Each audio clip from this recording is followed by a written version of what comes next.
General Ayub Khan نے پاکستان کی خالق جماعت مسلم لیگ پر کیسے قبضہ کیا؟ آئینی ترمیم کے لیے ووٹ کم پڑ گئے تو نواب آف کالا باغ نے مولانا مفتی محمود کو کس طرح رشوت دے کر اپنے ساتھ ملایا؟ صدارتی الیکشن کا موقع آیا تو فاطمہ جناح کی کردار کشی میں ایوب راج گھٹیا پن پر اتر آیا۔ جنرل ایوب خان نے مادر ملت پر ایک ایسا الزام لگایا جس کا ذکر کرتے ہوئے بھی جھجک محسوس ہوتی ہے۔ ذوالفقار علی بھٹو نے فاطمہ جناح کو بڑھیا قرار دیا تو سابق وفاقی وزیر انجینئر خرم دستگیر کے والد غلام دستگیر نے فاطمہ جناح کا انتخابی نشان لالٹین ایک کتیا کے گلے میں ڈال کر اسے پورے شہر میں گھمایا۔ فاطمہ جناح کے خلاف کیسے مذہب کارڈ استعمال کیا گیا؟ اس الیکشن میں کون کس طرف کھڑا تھا اور کس شہر سے مادر ملت کو کتنے ووٹ ملے؟ آج ہم یہی حقائق معلوم کرنے کی کوشش کریں گے۔ ترازو کے سلسلے ماشاء اللہ کی تاریخ کی 7ویں قسط کے ساتھ میں ہوں بلال غوری اور آپ دیکھ رہے ہیں ترازو۔ ڈکٹیٹرز مارشل لا کو سویلین بحروب دینے کی کوشش کرتے ہیں تو سب سے پہلے کسی سیاسی جماعت پر قبضہ کر کے اسے کنگز پارٹی بنانے کے منصوبے پر کام شروع ہوتا ہے۔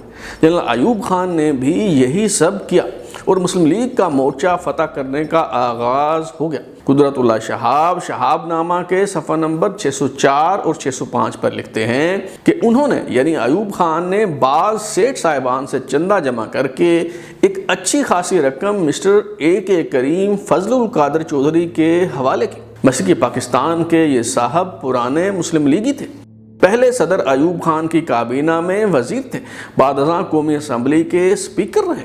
ان کی یہ ڈیوٹی لگی کہ مسلم لیگ کی قیادت سنبھالنے کے لیے وہ صدر ایوب کی راہ ہموار کریں۔ ڈھاکہ میں ہونے والا اجلاس منسوخ کروا کے کراچی میں مسلم لیگ کا کنونشن رکھا گیا تاکہ اسے کنگز پارٹی بنایا جا سکے۔ خود ساختہ فیلڈ مارشل ایوب خان مسلم لیگ ہتھیانے اور قبضہ جمانے میں کامیاب ہو گئے تو یہ مسلم لیگ کنونشن کہلائی۔ بچے کھچے مسلم لیگیوں کو جمع کرنے کے لیے سابق وزیر اعظم خواجہ ناظم الدین، سردار عبدالقیوم خان اور ممتاز دلتانہ نے مسلم لیگ کونسل کی بنیاد رکھی تو سردار شوکت حیات خان، سردار محمد ظفر اللہ، سردار بہادر خان، خواجہ محمد صفدر اور چودھری ظہور الہی سمیت کئی مسلم لیگی اس پلیٹ فارم پر جمع ہو گئے۔ ڈاکٹر مبارک علی کے مرتب کردہ جریدہ پاکستان میں ماشاء اللہ کی تاریخ کے صفحہ نمبر 104 پر جی سی کراچی کے لیکچرار عابد عباسی لکھتے ہیں کہ کنونشن مسلم لیگ کی بنیاد ایوب خان نے رکھی تھی اور 1962 میں اس کے قیام سے دسمبر 1969 تک ایوب خود ہی اس جماعت کے سربراہ بھی رہے۔ تاہم دسمبر 1969 میں پارٹی رہنماؤں کے اختلافات کے سبب ایوب خان نے خود کو پارٹی سے الگ کر لیا اور مشرقی پاکستان سے تعلق رکھنے والے سابق سپیکر فضل القادر چودھری کو اس کا قائم مقام صدر نامزد کر دیا۔ کنونشن مسلم لیگ ایوب کے انتظامی احکامات کے نتیجہ میں وجود میں آئی تھی، ظاہر ہے اس کی جڑیں عوام میں نہیں تھی۔ ڈکٹیٹر کا سایہ سر پر سے اٹھتے ہی اس کنگز پارٹی کا کوئی پرسان حال نہ رہا۔ 1970 کے عام انتخابات میں مسلم لیگ کنونشن نے قومی اسمبلی کی نشستوں پر 124 امیدوار کھڑے کیے، مگر ان میں سے محض 2 خوش قسمت امیدوار ہی کامیاب ہو سکے۔ انتخابی نتائج کا سب سے عبرتناک پہلو یہ تھا کہ 1965 کے انتخابات میں کامیابی حاصل کرنے والی اس کنگز پارٹی کے 124 میں سے 102 امیدواروں کو یوں بری طرح شکست کا سامنا کرنا پڑا کہ وہ اپنی ضمانتیں ہی ضبط کروا بیٹھے۔ صوبائی اسمبلیوں کے انتخابات میں بھی یہی صورتحال رہی۔ کنونشن لیگ کے 274 امیدواروں میں سے صرف 7 کامیاب ہوئے جبکہ 224 امیدواروں کی ضمانتیں ضبط ہو گئی۔ زیادہ سے زیادہ افراد کو نوازنے کے لیے نشستوں میں اضافہ کرنا ڈکٹیٹرز کا من پسند مشغلہ ہوا کرتا ہے۔ اس لیے ایوب خان نے 1962 کے آئین کے تحت قومی اسمبلی کے ارکان کی تعداد 80 سے بڑھا کر 156 کر دی۔ نئے آئین کے تحت 28 مارچ 1962 کو بی ڈی ممبرز کے ذریعے قومی اسمبلی کے ارکان منتخب ہوئے اور 8 جون 1962 کو ایوب ہال راولپنڈی میں قومی اسمبلی کا اجلاس بلایا گیا۔ پہلے مولوی تمیز الدین قومی اسمبلی کے اسپیکر منتخب ہوئے اور پھر وہی چودھری اے.کے.ایم. فضل القادر جنہوں نے سہولت کار کا کردار ادا کرتے ہوئے مسلم لیگ پر قبضہ کرنے میں مدد کی تھی، انہیں قومی اسمبلی کا اسپیکر بنا دیا گیا۔ جنرل ایوب خان کے بھائی سردار بہادر خان جو مسلم لیگی تھے وہ قومی اسمبلی میں قائد حزب اختلاف بنائے گئے۔ جنرل ایوب خان کے بنائے ہوئے آئین کے تحت قومی اسمبلی کی مدت 3 سال تھی، مگر ایوب خان چاہتے تھے کہ آئین میں ترمیم کر کے اسمبلی کی مدت بڑھا دی جائے تاکہ قومی اسمبلی کے ارکان کا انتخاب صدارتی الیکشن کے بعد ہو۔ غیر جماعتی بنیادوں پر انتخابات ہونے کے باوجود اسمبلی میں اپوزیشن خاصی مضبوط تھی اور 2/3 اکثریت حاصل کرنا دشوار ہو رہا تھا۔ 156 کے ایوان میں 2/3 اکثریت کے لیے 104 ووٹ درکار تھے، مگر حکومت کے پاس 6 ووٹ کم تھے۔ گورنر مغربی پاکستان نواب آف کالا باغ امیر محمد خان نے اس آئینی ترمیم کے لیے ارکان اسمبلی کی حمایت کیسے حاصل کی اور کس طرح اپوزیشن ارکان کو اپنے ساتھ ملایا گیا، یہ کہانی بھی بہت دلچسپ ہے۔ نعیم صدیقی جو طویل عرصہ قومی اسمبلی میں بطور لائبریرین کام کرتے رہے اور ریٹائرمنٹ کے بعد اب امریکہ میں مقیم ہیں، وہ بتاتے ہیں کہ 3 بنگالی ارکان اسمبلی کو ووٹ دینے کے لیے راضی کیا گیا، جبکہ باقی 3 ارکان کا بندوبست مغربی پاکستان سے کیا گیا۔ جمعیت علماء اسلام کے مولانا مفتی محمود کو مدرسے کے لیے چندہ دیا گیا اور سیکٹری کمیونیکیشن مسرت زیدی کو کہا گیا کہ فوری طور پر مولانا مفتی محمود کو ٹیلی فون لگا کر دیں۔ افضل چیمہ کو لاہور ہائی کورٹ کا جج بنانے کا وعدہ کیا گیا اور پھر وہ نہ صرف ہائی کورٹ کے جج بنے بلکہ سپریم کورٹ بھی گئے۔ راولپنڈی سے ٹرانسپورٹر علی اصغر شاہ، جن کا راولپنڈی ہزارہ ٹرانسپورٹ کے نام سے کاروبار تھا، انہیں دھمکی دے گی کہ ووٹ نہ دیا تو روٹ پرمٹ منسوخ کر دیے جائیں گے۔ یوں آئینی ترمیم کے لیے ووٹ پورے ہو گئے۔ صدارتی الیکشن کے دن قریب آ رہے تھے اور اپوزیشن جماعتیں جنرل ایوب خان کے لیے میدان کھلا نہیں چھوڑنا چاہ رہی تھی، اس لیے خواجہ ناظم الدین کی مسلم لیگ کونسل، شیخ مجیب الرحمان کی عوامی لیگ، نیشنل عوامی پارٹی ولی خان، نیشنل عوامی پارٹی بھاشانی گروپ، سابق وزیر اعظم چودھری محمد علی کی نظام اسلام پارٹی اور مولانا مودودی کی جماعت اسلامی نے کمبائنڈ اپوزیشن پارٹیز کے نام سے ایک سیاسی اتحاد بنایا۔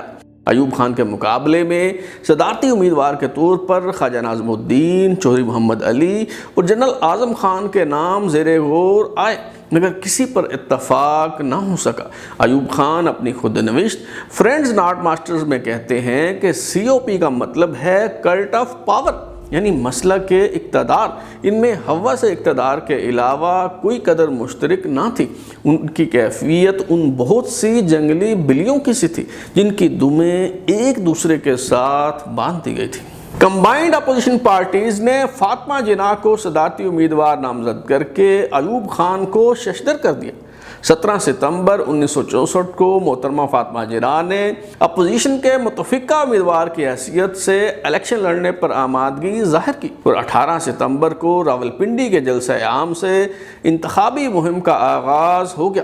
سپریم کورٹ کے وکیل سید سمیع احمد جو عوامی لیگ کی مرکزی ورکنگ کمیٹی کے رکن ہونے کے ناطے اس انتخابی مہم کا حصہ تھے، جو اپنی کتاب history of Pakistan and role of army میں لکھتے ہیں جب فاطمہ جناح نے ایوب خان کے خلاف انتخاب لڑنے کے لیے اپنی نامزدگی قبول کی اور سیاسی میدان میں اتری تو ایوب خان کے کیمپ میں افراتفری پھیل گئی۔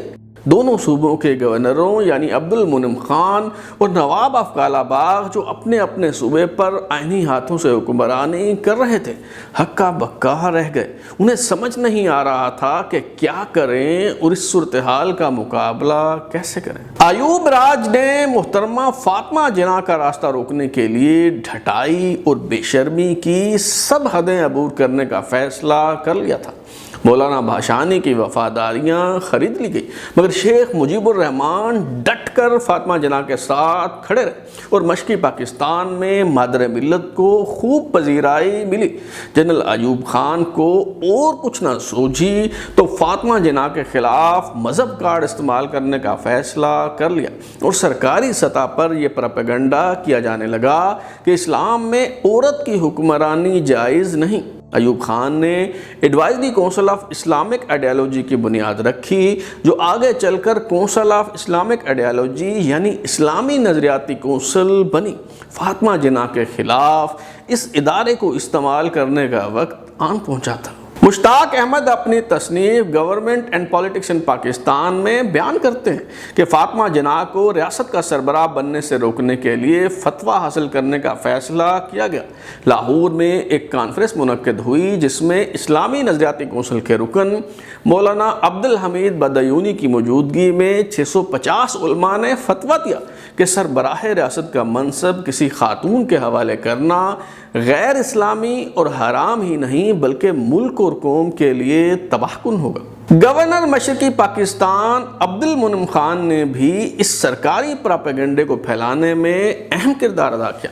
انہوں نے اپنے بیانات میں علماء و مشائخ سے اپیل کی کہ وہ عوام کو صحیح صورتحال سے باخبر کریں اور انہیں بتائیں کہ اسلام عورت کی حکمرانی اور ریاست کا سربراہ بنانے کی اجازت نہیں دیتا۔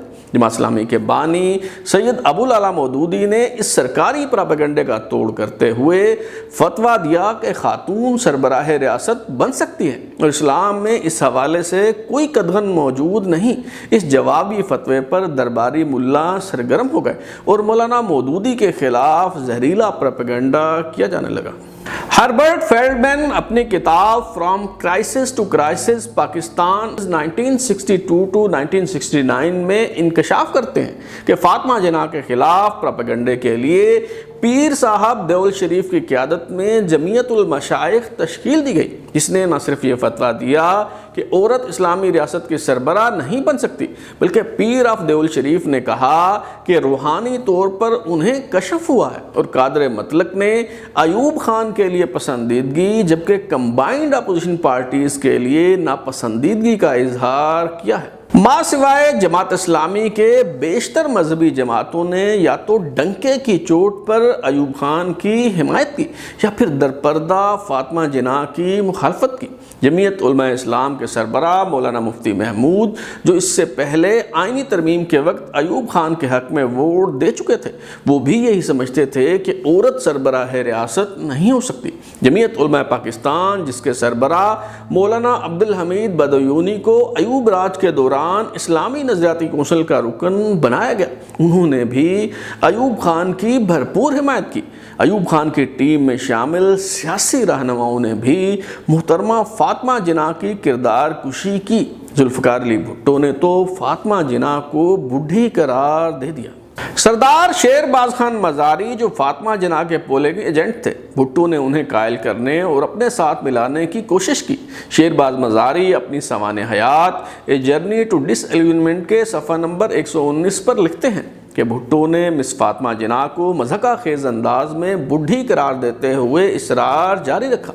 اس کی فاطمہ جناح سے متعلق گفتگو، جو اکثر گٹر کی سطح تک گری ہوئی ہوتی، میرے لیے باعث آزار ہوتی۔ اس نے دلیل دیتے ہوئے کہا، اگر کل کو بھارت کے ساتھ جنگ چھڑ جاتی ہے تو ایک نحیف اور ضعیف عورت کیا کرے گی؟ وہ ہلاکت خیز صورتحال سے دوچار ہوگی۔ ایوب خان مرد ہے، اس کے مقابلے میں ایک توانا مرد، ملک کو اس کی ضرورت ہے۔ ہمیں اتا ترک جیسا نجات دہندہ درکار ہے اور ایوب خان ہی اس کام کے لیے موزوں ہیں۔ ذوالفقار علی بھٹو کی طرح ایوب خان کی انتخابی مہم چلانے والے بیشتر سیاسی رہنماؤں کی گفتگو تعفن زدہ ہوا کرتی تھی۔ مسلم لیگ کے رہنما انجینئر خرم دستگیر، جو سابق وفاقی وزیر اور نہایت شائستہ مزاج پارلیمنٹیرین ہیں، ان کے والد غلام دستگیر خان گجرانوالہ میں وائس چیئرمین تھے۔ ان سے متعلق کہا جاتا ہے کہ ایوب خان کی انتخابی مہم چلاتے ہوئے انہوں نے ایک کتیا کے گلے میں لالٹین ڈال کر اسے پورے شہر میں گھمایا۔ لالٹین دراصل محترمہ فاطمہ جناح کا انتخابی نشان تھا اور غلام دستگیر خان نے مادر ملت کی بے توقیری کرنے کی کوشش میں زندگی بھر کی رسوائی اور ذلت سمیٹ لی۔ خود ایوب خان بھی فاطمہ جناح کی کردار کشی کرنے میں پیچھے نہ رہے اور اپنی تقریروں میں فاطمہ جناح کو غدار ثابت کرنے کی کوشش کرتے رہے۔ ایوب خان کے انتخابی نشان پھول والے ایک پوسٹر میں دیکھا جا سکتا ہے کہ فاطمہ جناح کو عبدالغفار خان سے مل کر پختونستان کے لیے کام کرنے کا الزام عائد کیا گیا اور پھر ایوب خان نے گھٹیا پن کی تمام حدیں عبور کر لیں۔ الطاف گوہر اپنی کتاب Ayub Khan Pakistan's first military ruler کے صفحہ نمبر 277 پر لکھتے ہیں کہ ایوب خان فاطمہ جناح کے بڑے جلسوں سے اس قدر خوفزدہ ہوئے کہ ان کے قائد اعظم سے غیر فطری تعلقات کا الزام لگا کر ذاتی حملہ کر دیا۔ 19 نومبر 1964 کو ایک بار پھر 80,000 بی ڈی ممبرز کا انتخاب ہوا، جبکہ 30 نومبر کو اعلان کر دیا گیا کہ صدارتی الیکشن 2 جنوری 1965 کو ہوگا۔ محترمہ فاطمہ جناح نے انتخابی مہم کے دوران اس حقیقت کی نشاندہی کی کہ general Ayub Khan field marshal کے طور پر حکومت پاکستان سے سالانہ 18,000 برطانوی پاؤنڈ تنخواہ لے رہے ہیں۔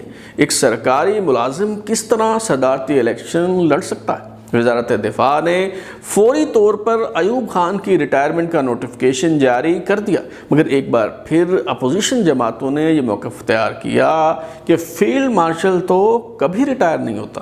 سردار شیر باز خان مزاری راجن پور اور کشمور میں فاطمہ جناح کے پولنگ ایجنٹ تھے۔